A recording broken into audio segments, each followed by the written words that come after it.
Okay, Wake. There's a button over there that opens the door.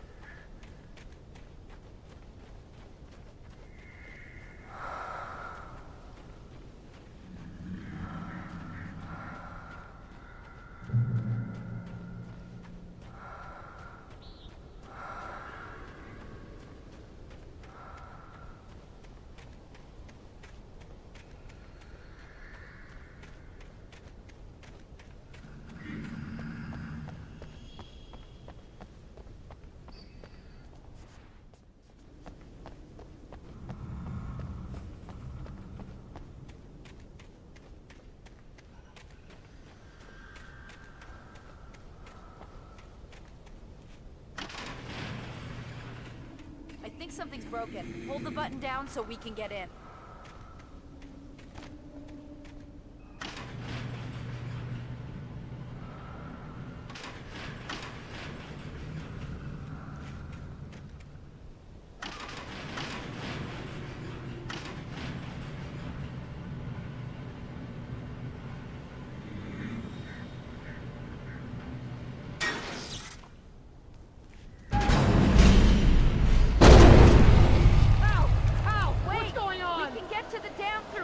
What's happening out there? You guys go ahead and find Weaver. She should be in the dam now. I'll have to make it alone through the top. Okay, Wake. Good luck. Don't get yourself killed. Ow! Please, be careful. I'll take good care of Barry, Wake. You just look after yourself.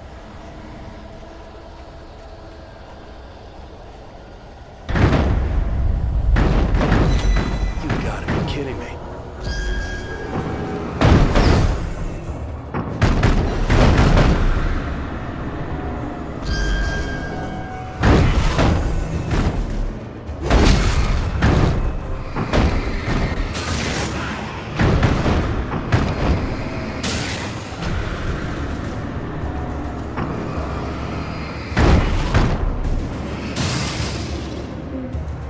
Down, boy.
I was ridiculously outnumbered.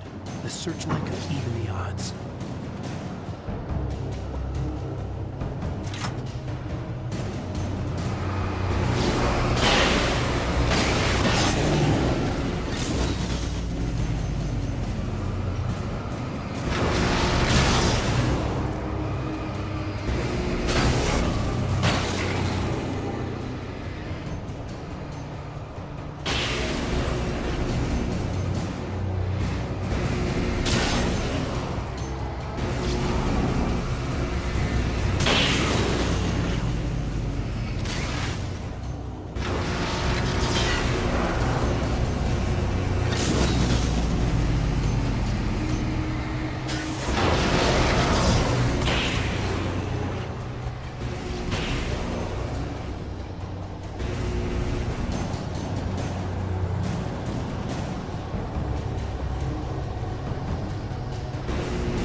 enough.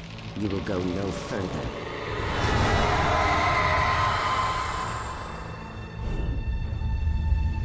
Stop now.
Don't worry about the noise. We're safe here. I have looked after the well-lit room for many, many years now. There is no shadow in the well-lit room. The power is fail-safe, and all the bulbs are numbered and changed regularly based on their make and model. Right.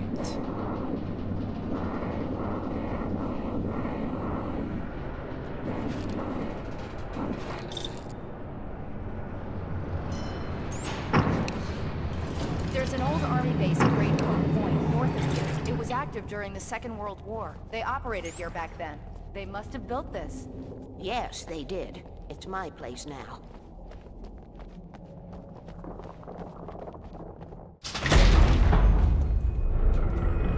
Take it, and I won't need to worry about the room anymore, because 6 and 33 and 118 need changing soon, and I don't want to climb up the ladder to change them because it's very late, and I'm tired. And if you take it, I won't have to do that anymore. The page was autobiographical, a memory from my childhood. But I didn't write this. It was a page written by Thomas Zane. None of them were supposed to exist anymore. Alan, 7 years old, would fight sleep to the bitter end. When he did sleep, he soon woke up, screaming, the nightmares fresh in his mind. One evening, his mother, sitting by his bed, offered him an old light switch. She called it the clicker, and flicking the switch would turn on a magical light that would drive the beast away. To imbue the talisman with all possible power, she added that it had been given to her by Alan's father. Alan never knew him, and anything of his took on mythical proportions in his mind. With the clicker firmly in his hand, Alan finally slept like a baby. Now, almost 30 years later, Alan thought of this as he stood on the rim of Cauldron Lake, the clicker in his hand. He took a deep breath and jumped. My mind swirled. I'd given the clicker to Alice, yet it was here. Zane had written it into existence, in a story I had written.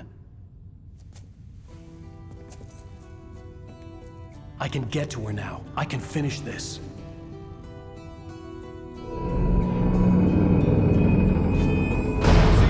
Remember standing on a broken field, white crippled read in the sky.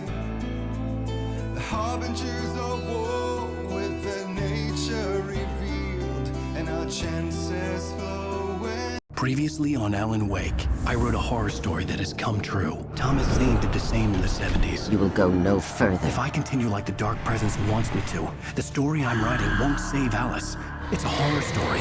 No one will survive. You knew Zane! Thomas Zane! You're the Lady of the Light in the song! He left something behind to help me. The clicker. Alan thought of this as he stood on the rim of Cauldron Lake, the clicker in his hand. He took a deep breath and jumped. I can get to her now. I can finish this.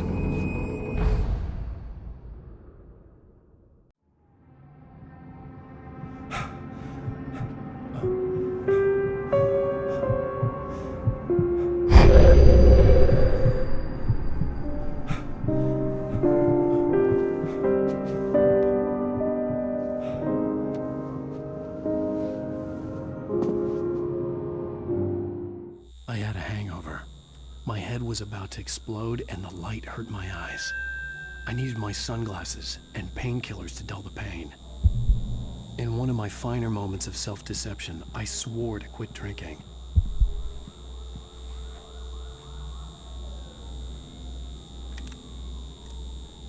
The sunglasses made the world look bearable. Now I could keep my eyes open without feeling like a vampire in the sun.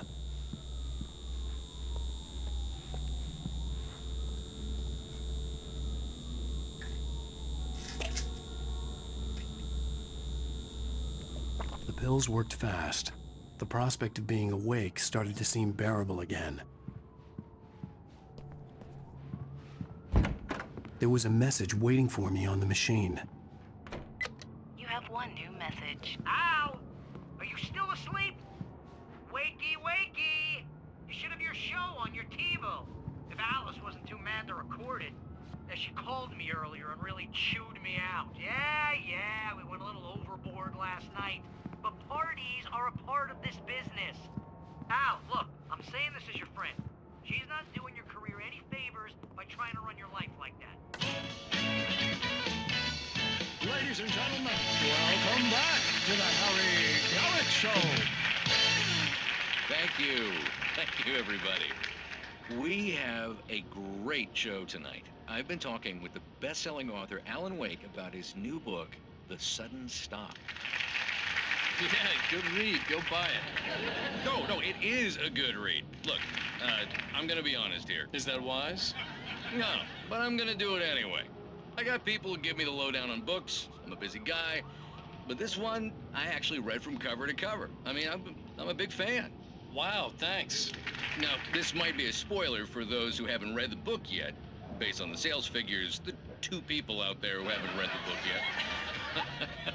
But this last book is all about the death of the main character, the hard-boiled New York detective, Alex Casey.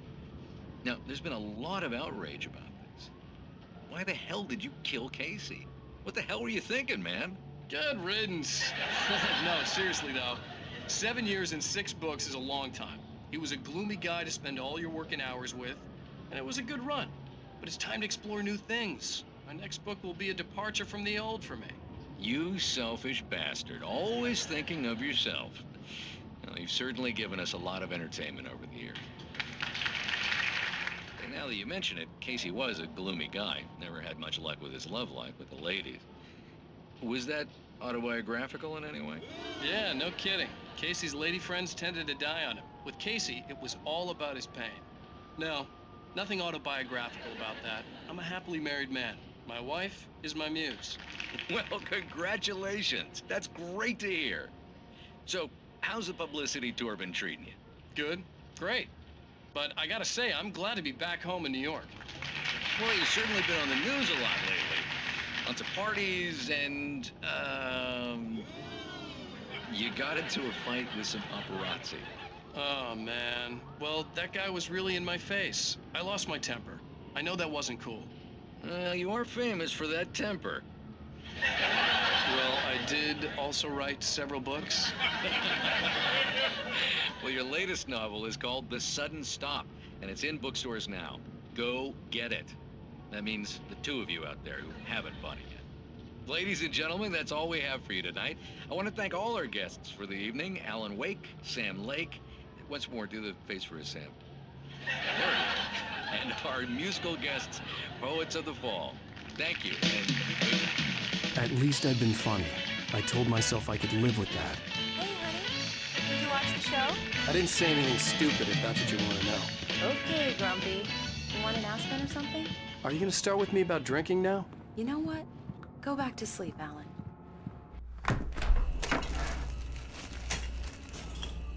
What? Now you can't even talk to me? Well, this morning I was angry because you said you'd be home at midnight and you showed up at 7 a.m. and passed out in mid-sentence. Now I'm over it. Are you angry? This goddamn tour. It's gotten out of hand. Oh, honey. It's almost over, right? We can get back to normal. Then you can start writing again. I'm sorry, honey. Alan, you're not thinking straight. Just take a shower and go back to bed, huh? Yeah, you're right, honey. I'm sorry. Once this is over, let's go away together.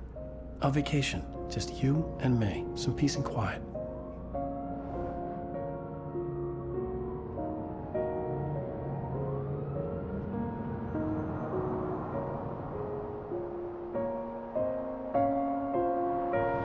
Somehow, the clicker was the key to the cabin. I had to return to Cauldron Lake to save Alice.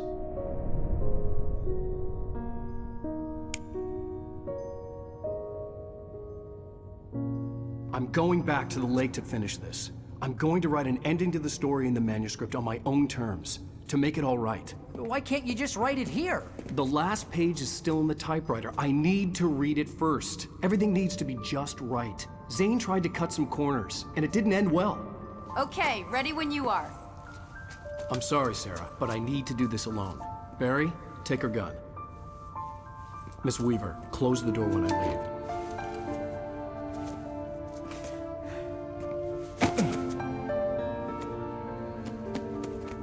Good luck, Al. See you later.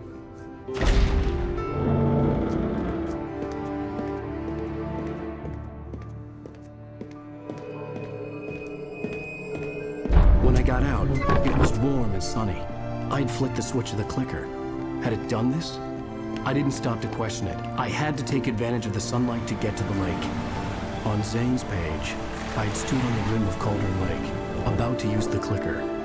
That's where I was headed.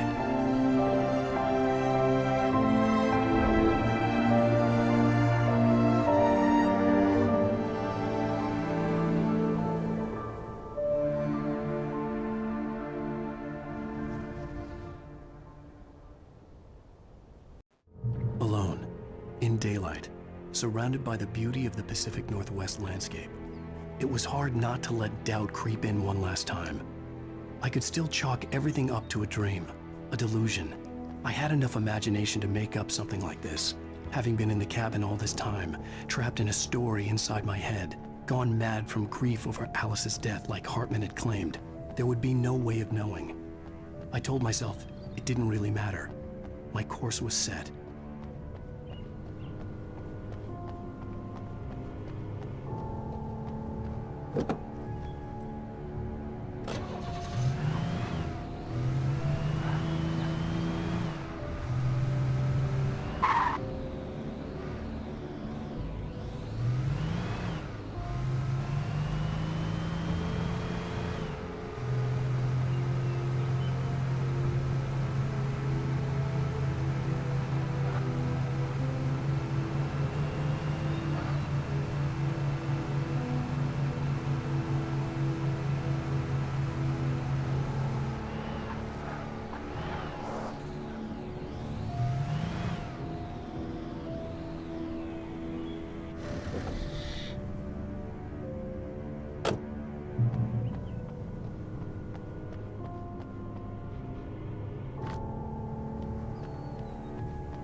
touch me.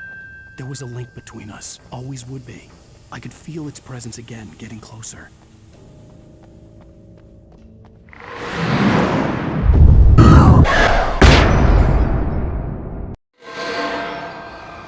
I will kill your wife.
Based on the signature in the motel register, Agent Nightingale had stayed here, in room number 2,